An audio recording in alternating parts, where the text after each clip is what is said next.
Salut l'équipe, content de vous retrouver aujourd'hui pour une nouvelle vidéo, une vidéo sur la Coupe du Monde des clubs, une nouvelle compétition qui arrive dans notre sport, une compétition que tout le monde n'a pas forcément très envie de suivre.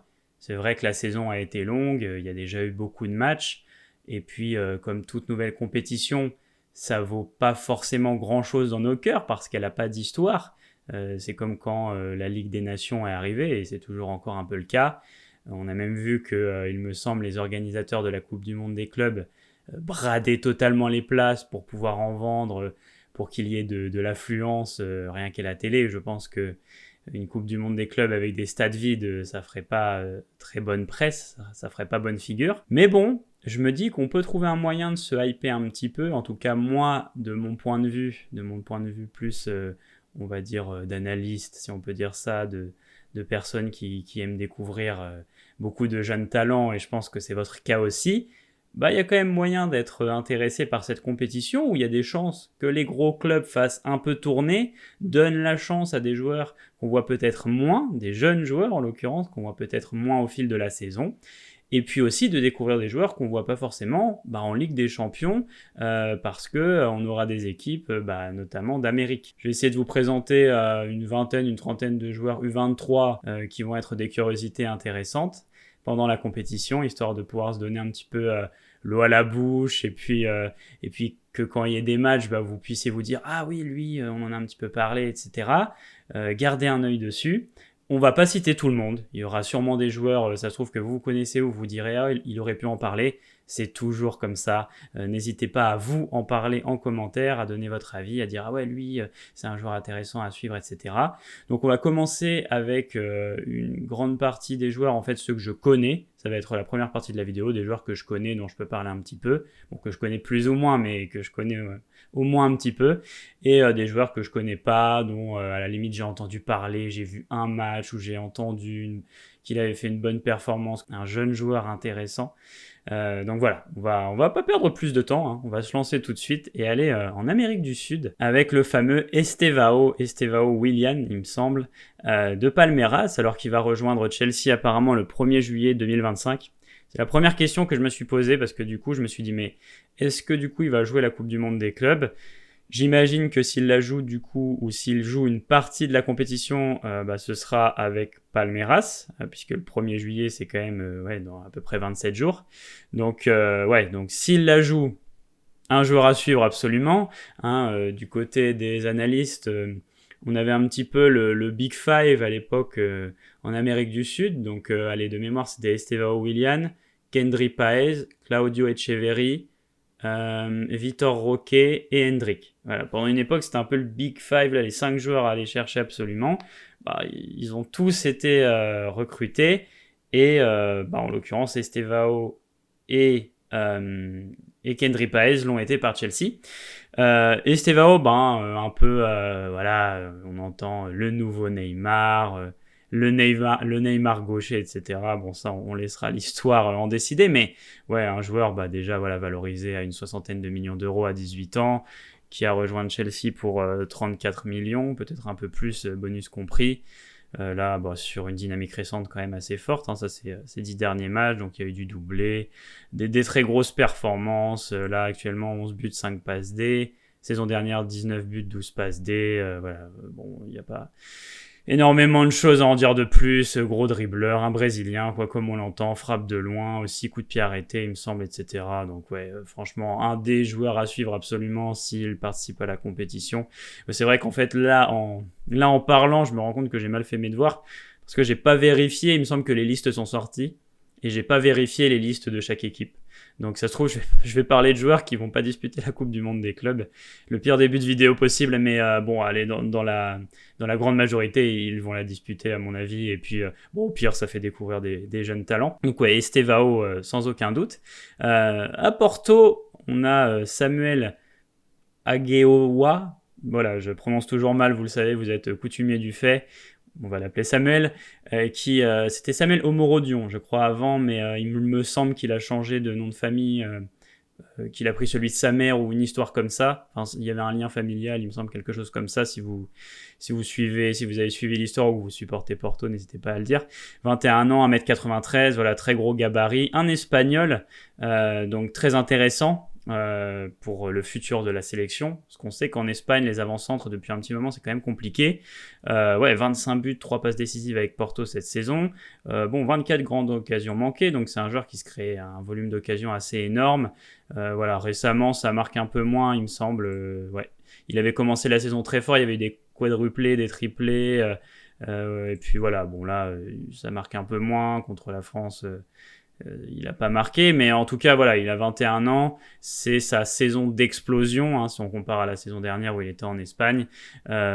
Porto avait eu le nez fin en allant le chercher. Il avait coûté quoi Il avait coûté 15 millions. Donc, franchement, 15 millions pour une telle saison, c'est quand même très intéressant. À mon avis, il ne va pas tarder à bouger dans un autre club. Mais en tout cas, voilà, un nom à retenir, un joueur à suivre. Tout comme Rodrigo Mora, joueur du FC Porto également. Rodrigo Mora, lui, j'ai fait une vidéo sur ma chaîne YouTube récemment, c'est c'est dans mes 5 dernières vidéos, pour présenter le joueur, une analyse détaillée, les nouvelles analyses là, que je fais, où on va encore plus en détail, plus loin avec des screens de chaque action, on essaie de jauger à peu près dans tous les critères du jeu, dans tous les compartiments, à quel point est-ce qu'il est fort et en avance. Ce qu'on avait dit, c'était que c'était dans les petits espaces, en fait, sa capacité d'élimination dans les petits espaces, les changements de rythme, la fréquence d'appui, etc. Une puce un peu, la Pulga, comme on disait avec Messi, une puce qui se faufile comme ça dans les espaces, assez dur à marquer, à prendre en fait. Et ce qui était notamment marquant, c'est que c'était souvent dans la surface de réparation, donc une zone où tu as du mal à défendre sur des joueurs comme ça parce que tu veux pas faire faute. Voilà, déjà estimé à une 40aine de millions d'euros. Milieu offensif du FC Porto, je l'ai pas précisé. 1m68, petit gabarit, qui se dirige un peu comme ça, demi-espace gauche, axe du terrain. D'ailleurs, depuis mon analyse, je disais que, parfois, il avait une sélection de frappes assez... la plupart de ses frappes étaient... pas toujours optimal, on va dire. Il frappait dans des zones ou dans des situations qui valaient pas forcément le coup. Il y avait peut-être des meilleurs choix à faire. Sa finition restait à travailler et entre-temps, il a pas mal scoré. Je crois même que ma vidéo avait...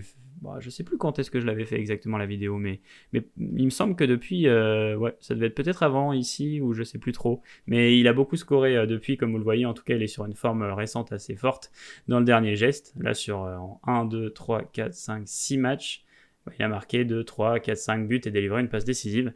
Donc joueur très très très intéressant qui est déjà suivi par beaucoup de gros clubs européens. Martín Fernández aussi, on en parle un peu moins, mais c'est le latéral droit de l'équipe qui ressort très bien dans les statistiques avancées. Joueur très intéressant, à 19 ans seulement, lui aussi, 1m81.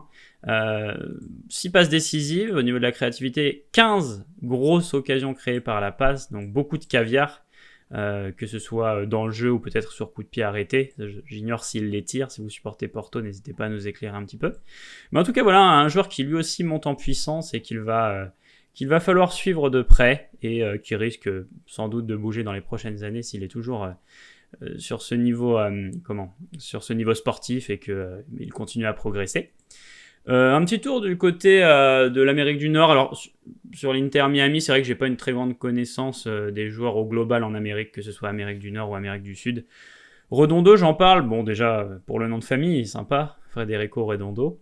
Mais aussi parce que quand il jouait en Argentine avant, c'était un joueur assez suivi, il ressortait bien dans les datas, il y avait un petit peu ce truc de est-ce que c'est le prochain Rodri. Beaucoup de Barcelonais aussi se faisaient des comptes où il le comparait à Busquets de mémoire, point fort, haute pression, long ballon, duel aérien.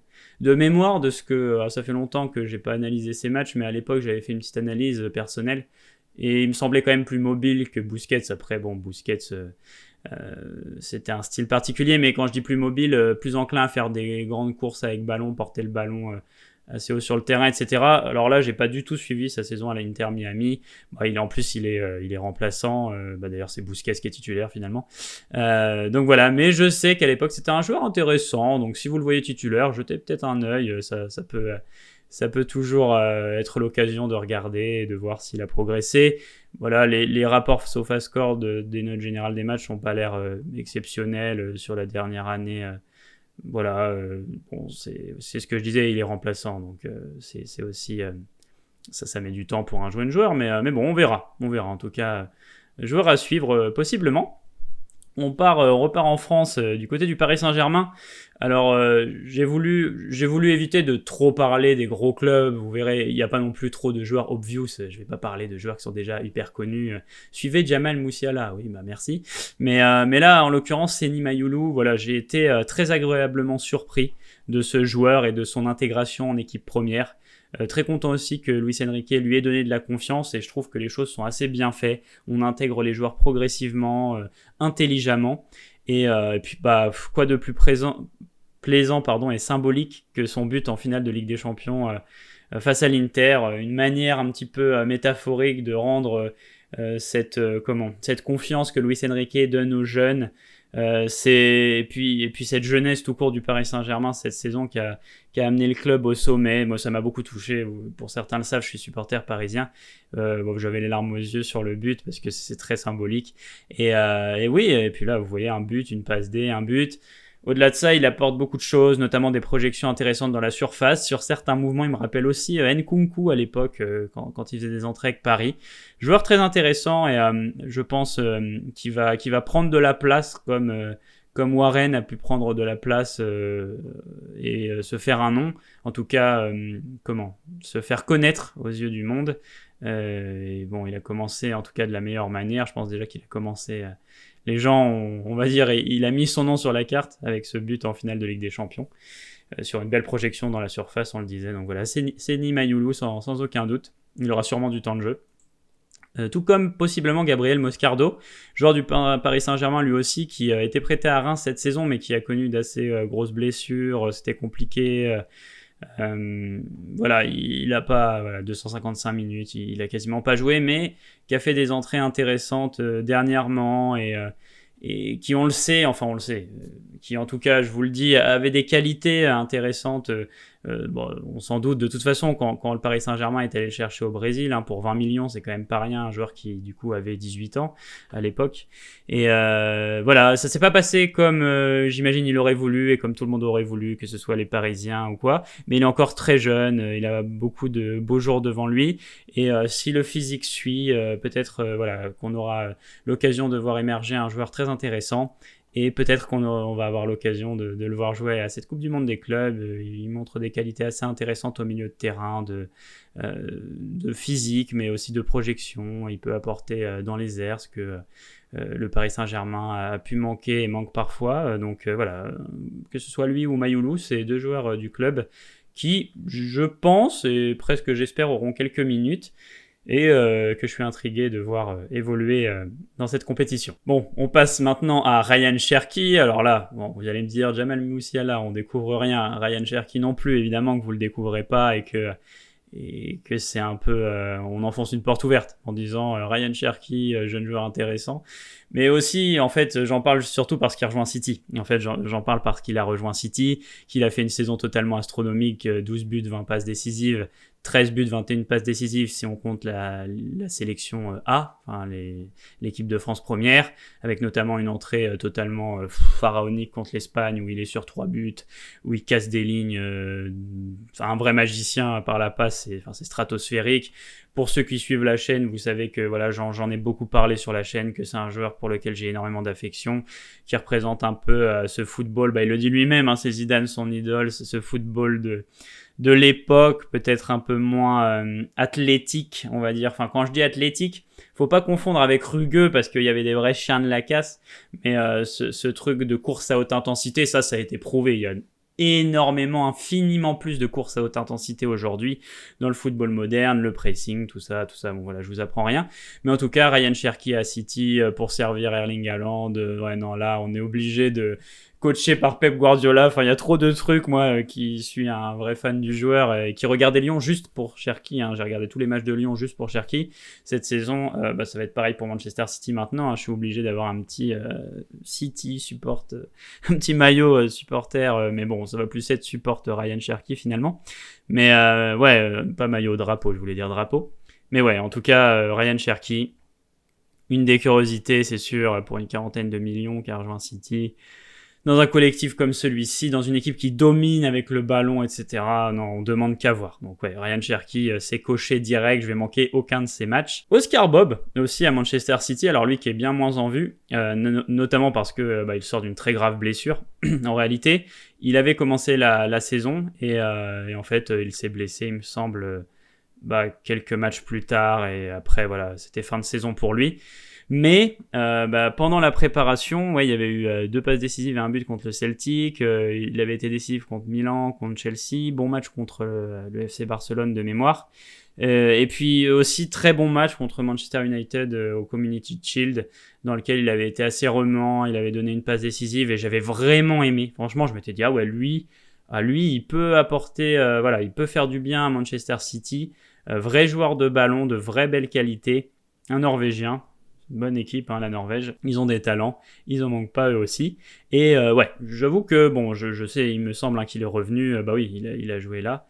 Donc il y a des chances qu'il ait des minutes avec City et comme je vais regarder Cherki, je serai là pour le voir également, tout comme Claudio Echeverri.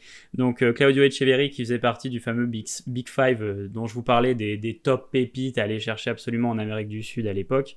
Il a que 19 ans, un Argentin, bourré de talent, un peu comme ça, meneur créatif, très doué, qui a eu une très grande exposition très vite parce que c'était un peu une petite star de River Plate, et puis qui a été extrêmement précieux aussi lors du tournoi avec l'Argentine U20 dernièrement, en début d'année plutôt, c'était en février, et qui a eu, alors je savais même pas, qu'il y a eu des minutes de jeu là avec Manchester City, donc c'est plutôt bon signe. Puisque ça sous-entendrait qu'il y ait des chances qu'il en ait aussi pendant cette Coupe du Monde des clubs. Donc voilà, Cherki, Bob, Echeverri, le football n'est pas mort et on sera là pour y assister. Job Bellingham, forcément, le frère Bellingham qui a rejoint Dortmund. Alors là pareil, il faudra vérifier si il peut disputer la Coupe du Monde des clubs et s'il est inscrit. Mais là je vois 10 juin 2025, donc en tout cas il est plus à Sunderland. Saison intéressante du côté de l'Angleterre, avec 4 buts et 3 passes décisives, 4 occasions nettes créées par la passe. De ce que j'ai pu comprendre, il a un profil similaire à son frère, c'est quand même assez fou. On a des cas de frères dans le football qui sont tous les deux forts, les Thuram, les Hernandez, etc. Mais encore un nouveau cas. Et lui, en plus, qui a un profil qui ressemble beaucoup à celui de son frère, c'est-à-dire très polyvalent. Là, on le voit, les postes occupés, milieu offensif, milieu central, milieu défensif.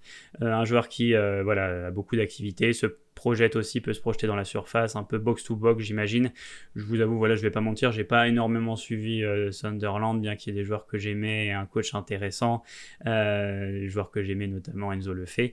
Mais c'est forcément une curiosité. Si Job Bellingham dispute cette Coupe du Monde des clubs à 19 ans seulement, sur les traces de son frère, on va essayer de jeter un œil là-dessus. Au niveau de Salzbourg, il y a plusieurs joueurs intéressants, dont Salzbourg, on sait, une usine à talent un petit peu qui fait partie de l'empire Red Bull, et qui a l'habitude de nous sortir des jeunes pépites.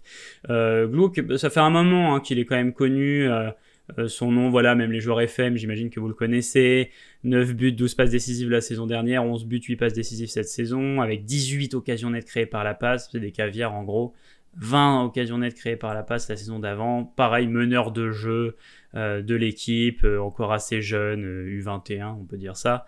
Quelques blessures ici et là. Attention, mais une fin de saison plutôt intéressante, en tout cas statistiquement. Un joueur sur lequel il faudra garder un œil, même si Salzbourg, je ne sais plus exactement dans quel groupe ils sont, s'ils ont, on va dire, les armes de quoi rivaliser avec les autres. Mais si c'est le cas, et qu'ils peuvent un petit peu produire du jeu, parce que c'est vrai que ça a été compliqué cette année, et on aura peut-être la chance de voir quelques beaux mouvements de Oscar. Johan Gadou, donc j'en ai parlé dans une vidéo. Ouais, mais elle n'est pas encore sortie. Au moment où je vous parle, je vous en parlerai, vous le verrez, j'en parlerai sur mes réseaux, mais j'ai parlé de Johan Gadou en fait, j'ai été invité sur une chaîne et puis j'ai conseillé le joueur pour une équipe. Et joueur intéressant, défenseur central, 1m95, 18 ans, pas parfait, hein, pas parfait, il a des défauts, il est encore jeune, hein. Mais il a fait quelques matchs intéressants en Ligue des Champions, bien que son équipe ait encaissé beaucoup de buts. Et il a des qualités intéressantes, notamment pour casser les lignes balle au pied et remonter les ballons. Donc voilà, ça reste un joueur sur lequel il faudra peut-être garder un petit œil. Et je pense qu'il bougera dans les saisons qui suivent. Et Néné Dorgelès aussi, qui est un ailier remuant, un petit peu voilà, comme ça, déséquilibrant, ailier frisson, comme on aime à le dire, qui sort quand même d'une saison avec 15 buts et 4 passes décisives, 4 grosses occasions créées par la passe, donc voilà, pas un joueur qui se distingue notamment dans la dernière passe, mais en tout cas, dans la finition, c'est plutôt pas mal, 15 buts, 7 grosses occasions manquées, donc finition assez correcte.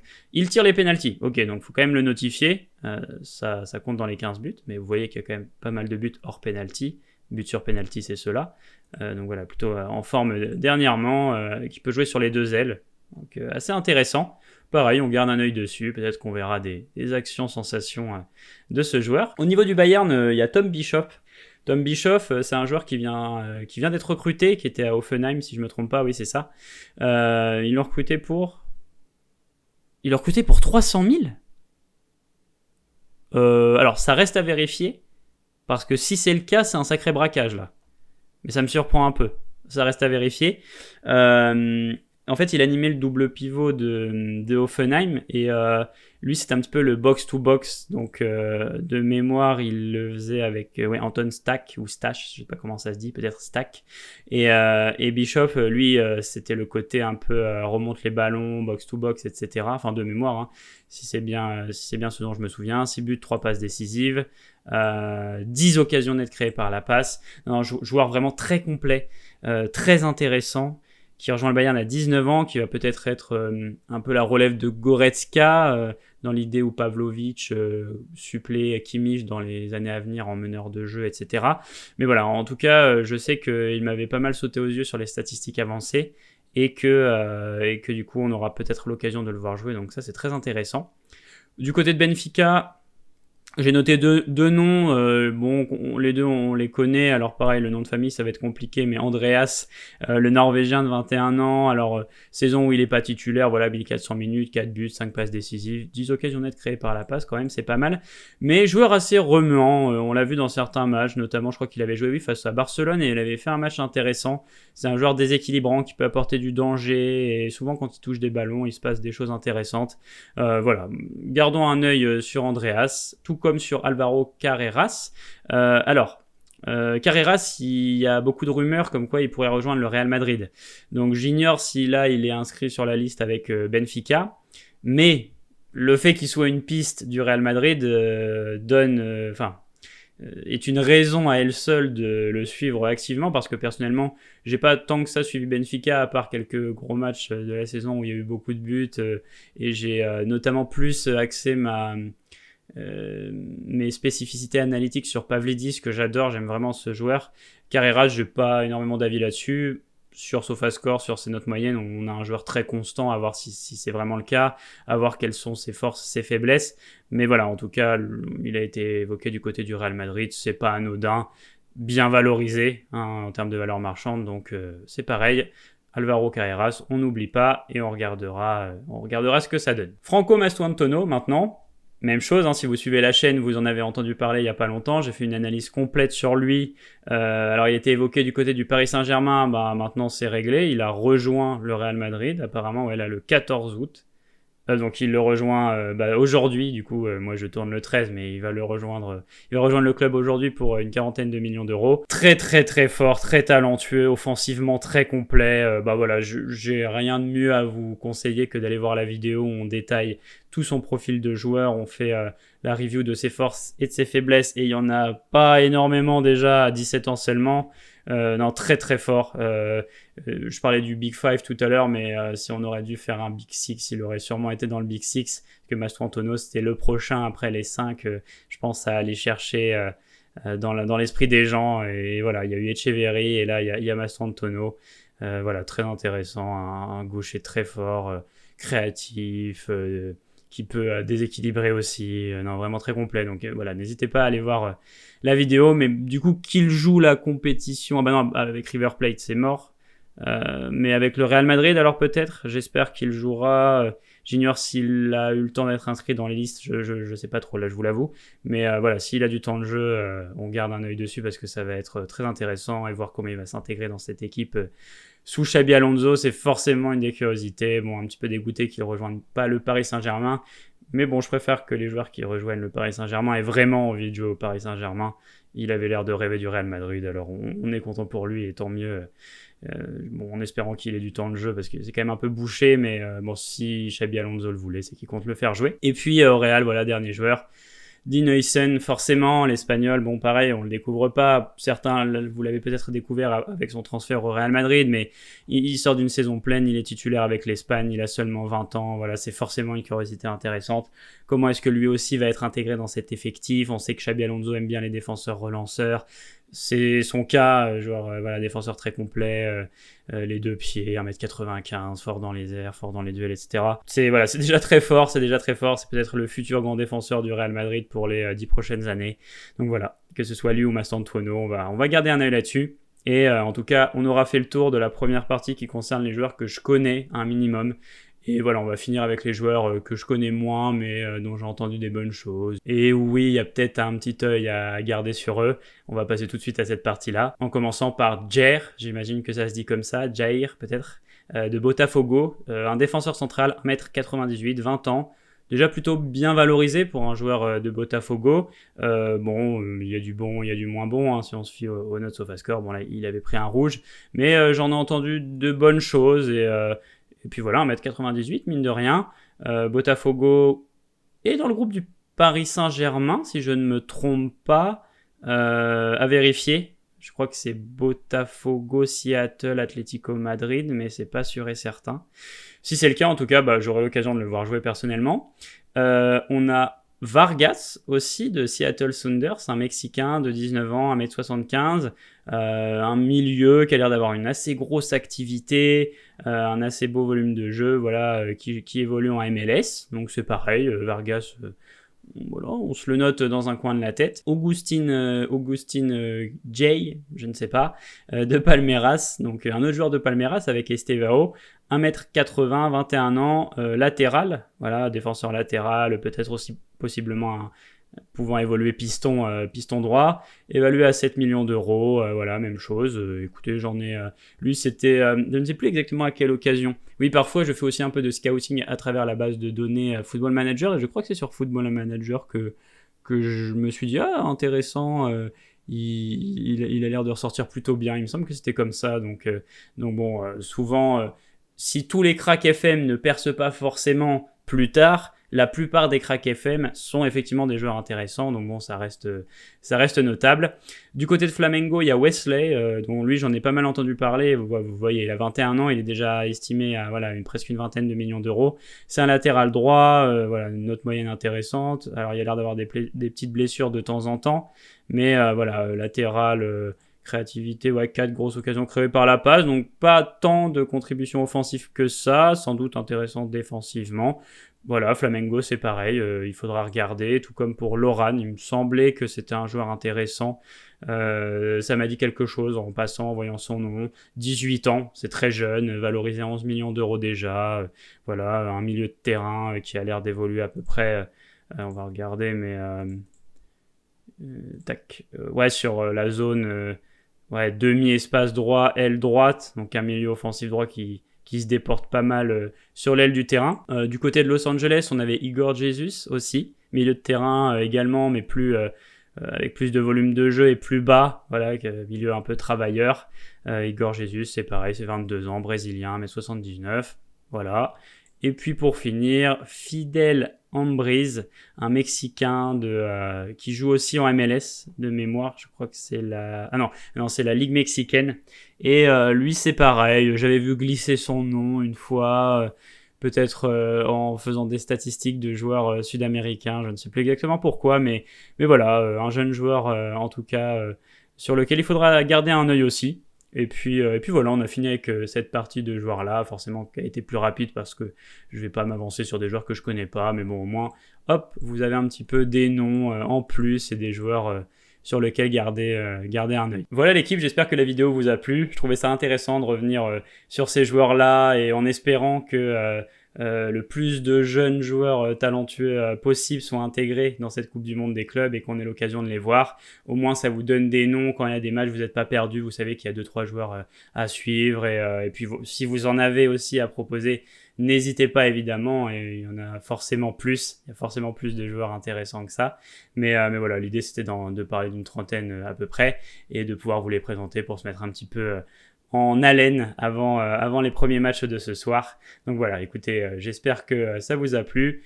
Et puis d'ici la prochaine vidéo qui risque d'arriver assez vite, je suis déjà en train de travailler dessus. J'ai envie de reprendre un petit peu un rythme. Donc j'espère que vous serez contents et que vous suivrez avec envie ces vidéos-là, que vous donnerez de la force si ça vous plaît. Et puis d'ici la prochaine, du coup, je vous souhaite un bon week-end et je vous dis à bientôt l'équipe.